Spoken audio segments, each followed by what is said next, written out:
So let me just kind of see if it sounds like I'm hearing the same thing from you as I am the Medical Association, which is this is your alternative to managed care because you feel like you have a voice and you see it as far preferable to a managed care situation. That's exactly right. We're meeting with Medicaid, we're meeting with insurers. You could say it's a type of managed care because but the savings stay in the state. We're not paying an out-of-state company to come in and manage our Medicaid program. Okay. And let me just ask in general, you mentioned 50-some% and up to 80% now as far as covering the cost. I always am puzzled by statements like that about why do hospitals take Medicaid patients if they're losing money? Well, in order to have Medicare patients, you have to take the total program, Medicare and Medicaid. We do not have an option of refusing service to a Medicaid patient. For any service? Well, if it's not a non-emergency, then certainly we don't have to. But okay, that's what I'm talking about.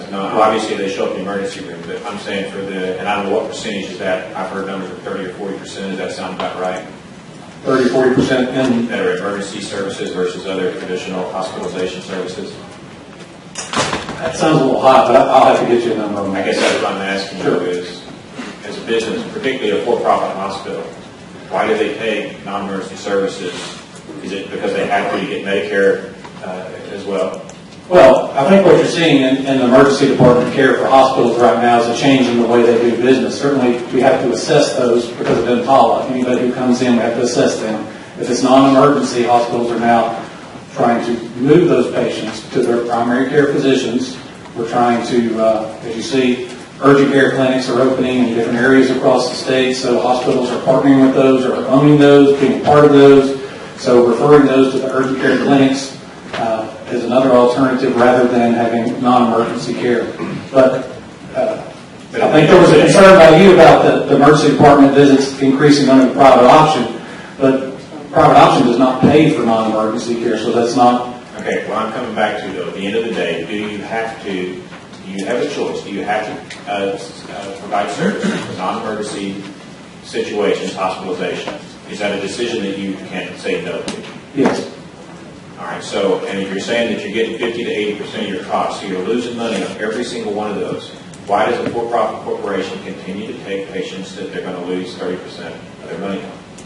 Well, they're not. They're emergency or they have a procedure. Again, set the emergency stuff aside. I'm saying you said on the non-emergency stuff, somebody comes to you for a hospitalization, is referred to you, and you said you have the opportunity to say no.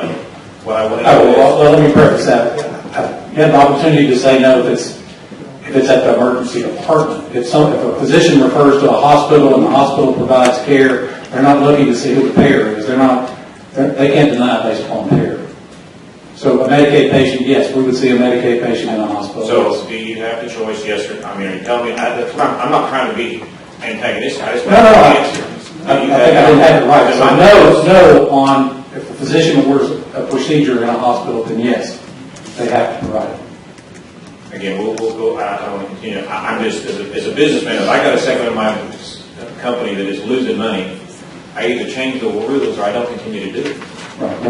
We're not able to turn down based upon payer source. No. Okay. Representative Hammond, your effort.